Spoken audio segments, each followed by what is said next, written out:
Hey guys, how's it going? And welcome to another Behind the Discussions video. Now, obviously today's is going to be behind the discussions for yesterday's FNAF The Long Shadows Fourth Closet sequel video that I made. And there's just a few different things I want to talk about the script like I usually do, and then talk about some different ideas I had floating around, stuff like that. There's not really any cut content for this video, so that'll be nice. But just I want to talk about some various ideas that I had gone through and that whole kit caboodle.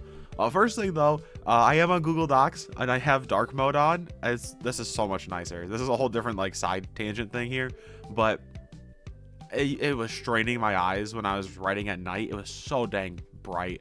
So I got a dark mode one and it's so much nicer on my eyes. But anyway, so the script here is 17 pages long we'll scroll to the bottom here and see. Yeah, that's pretty close to 17 full pages, which is a little bit longer than my Twisted Ones script.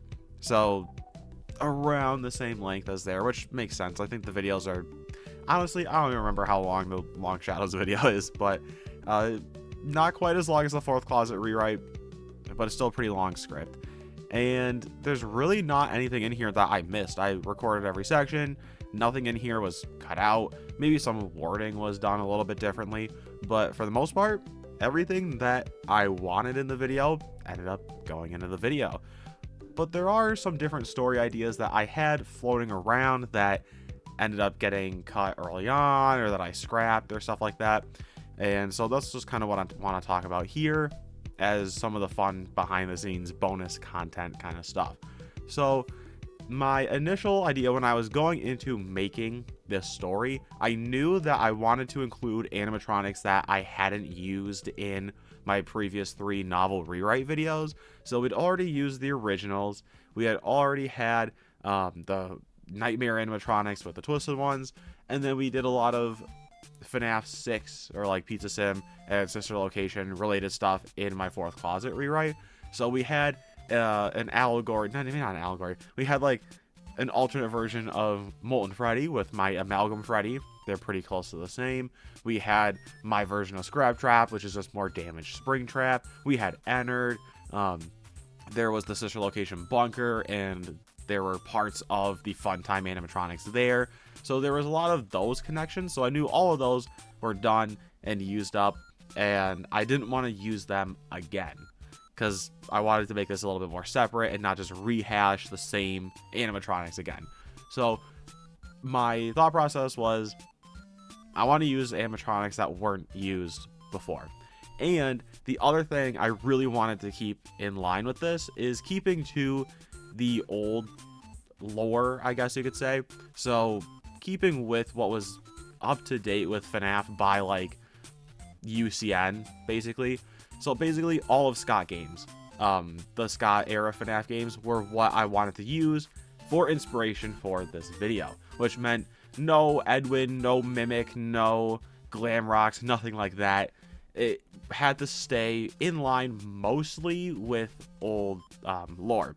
Now there is some stuff like the Shadow animatronics, which are, in here, were kind of Agony related, and I don't outright say that they're Agony related, like they're from the Fazbear Fight series, but they are alluded to, and there's a little part where it talks about how the puppet's getting like kind of tortured, and then Mike's like, I hope this is agonizing enough for you. It's just a little bit of like a plug there. So the shadows and the phantoms in here are Agony adjacent, but that's about the only thing from new FNAF that I carried over here. But speaking of the shadows and phantoms, obviously they were the ones I went with.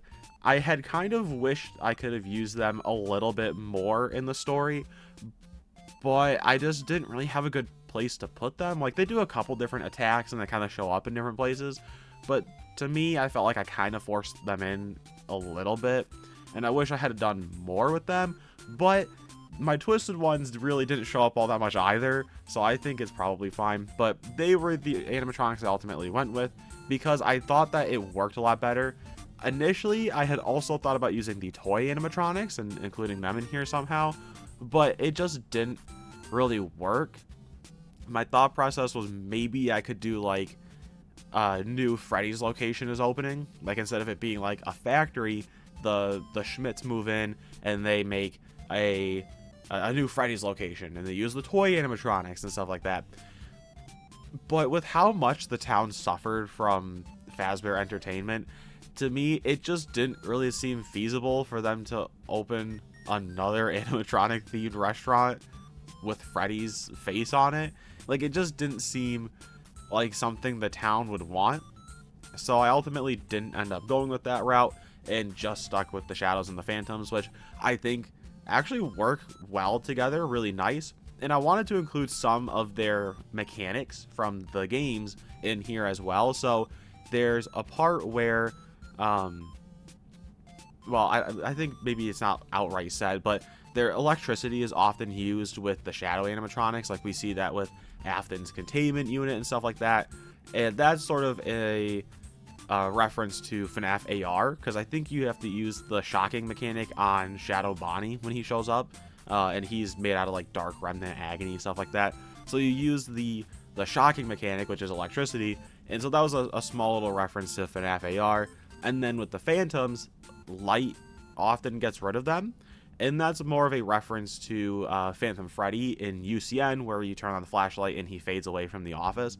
So I was trying to include some references to their gameplay mechanics in some of the more different games. But I think all around, the Phantoms and the Shadows actually worked out really well as antagonist characters. Now, they are slightly different. It's not just one-to-one brought over. Like, their designs are slightly different. But I think on the whole, it was a good showing for them, and they were animatronics that are largely forgotten about in the FNAF universe. So I thought it would just be fun to have them kind of star as the animatronic character roster for this story, because it gives them something else to do and actually gives them some pretty cool stuff that happens. So I think all around it wasn't bad, and it turned out kind of nice. And that's about it for why I went with the animatronics that I did, and some little ramblings in there too. But I think all around, the animatronic pick was definitely different, and it was one that I was kind of happy with. So I think that turned out fine. Other story beats, I brought it up. I was gonna have the Schmidts be in charge of Freddy's location, but that didn't end up panning out. But the Schmidts themselves, I knew I wanted the villains to be the Aftons again. Like, they kind of have to be, especially since I don't have anything like Edwin or the Mimic or stuff like that in here. So the Aftons, I knew I wanted them to come back and be the main villains. But then what I thought was fun is that I often refer to Michael Afton as Mike in my previous rewrites, because there was already another character named Michael. And that's like straight up from the actual FNAF novels. I don't know why they did that, but I kept Michael, who ends up being Golden Freddy, as just Michael, and then Michael Afton, I just had Mike. But what worked out nice is I could have Michael Afton be Mike Schmidt, which is how it's often referred to in the games. As well, in FNAF 1 you play as Mike Schmidt, and that's Michael Afton. It's kind of just assumed that. And so I thought that was a fun connection to make there. And then I had Evelyn Schmidt, which is Clara Afton, but she just changed her name because she wanted to change her name and be a little bit more underground. Mike didn't really change his name, but you know, he just goes by Mike. Mike's a pretty common name, so I didn't think it was that bad. But I wanted the Schmidts because I thought it'd be fun to tie in some other FNAF characters in here, and I think that it actually kind of worked out rather nice. I was happy with the twist. It wasn't really a twist. I mean, it's kind of obvious, but I was happy with how that all turned out. And so I think their characters coming back was good, and having the Aftons, Mike and Clara Afton, coming back as like the villains, I think also works well, because it shows that like Clara Afton isn't also that great of a person. So like her and William were really well together, but like she just couldn't stand William being all like whatever and angry about Henry, even though she was too. But that's a whole different can of worms. But part of the inspiration there was from Matt Pat's FNAF timeline, I think from like a long time ago, where he brought up that like, oh, maybe Mrs. Afton is the one in charge of like the pizza flex and all that kind of stuff. So there was a little bit of inspiration there with bringing her back as like the CEO of a business, but she's secretly trying to bring back the Afton family. There's a little bit of inspiration there, but I think I put a pretty good twist on it, and it's also not a big pizza flex. So but that's kind of like the main story points and why I went with them. There really wasn't much else, I guess, cut out from the story. I had briefly thought about bringing back everybody, so Marlo, Lamar, and Jason. They just didn't really fit well, though, and I didn't want a huge cast of characters, especially since we were having Sammy be more involved, and we were having Henry be there, and that kind of stuff. So I didn't want, like, a huge crowd of people running around. I just didn't think that was going to work out very well, so I did downscale it a little bit. But speaking of Henry being here, obviously Henry's back. He had to be here. I was going to have him set up in the last one and actually have this video be set up, but I ended up not doing that. But he's still here anyway.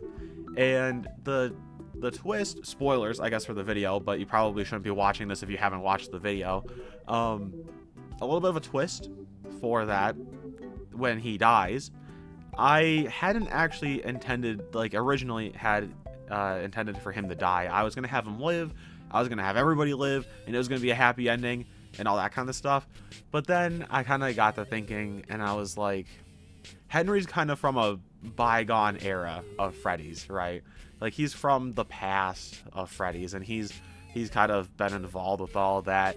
And especially with, like, the fact that he just abandoned his own children, he wanted to make up for his past mistakes. And I think the fact that Henry dies in the games, and the fact that he dies in the original novels, he might die in the movie, I don't know.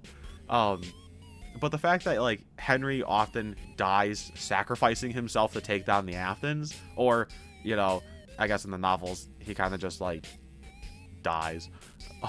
But the fact that he often ends up dying, I think, kind of carried over here, and I was like, I need to have him die. And I think having him try to go out trying to take out Afton worked well. Now, obviously, that didn't necessarily work out well, but he did at least get some closure with Sammy in the end when they were in, like, the ethereal void of the spirit realm or whatever. So I think in the end, Henry's character was fine. He got a little bit of a redemption at the end. And it was fun to have him come back and be an actual character in the story. So his character got closure. And a little interesting fact too, I had also intended on Sammy dying. When I was having people die at the end of the story, I was like, maybe I'll have Sammy die at the end, and then it's just Charlie left and all of Freddy's past is gone. But with Sammy being such a crucial character to the story and, like, being a main character, and we kind of have him built up as a main character, I didn't want to kill him because I felt like it would be a little bit unfair to have him die. Now, you can kind of see that a little bit with the fact that he's in the ethereal void and he doesn't move on, and he just comes back. But I just couldn't kill him because I thought it would just be a little bit too tragic of an end of a story to be like, Charlie has her whole family back except for, like, her mom, but she's got her brother and her dad back, and then they both die. I was like, that'd just be a little bit hard of an ending. Like, it wouldn't be as nice of an ending. So I just stuck with Henry. Sammy lived, and that kind of stuff. So just a little bit more of some different story ideas there, but for the most part, everything that I had come up with ended up being in the video and written out. So that's really about it for all the behind the scenes stuff. I know it was kind of a little bit of a rambly one, but these videos aren't necessarily professional anyway. So I hope you guys kind of understood everything.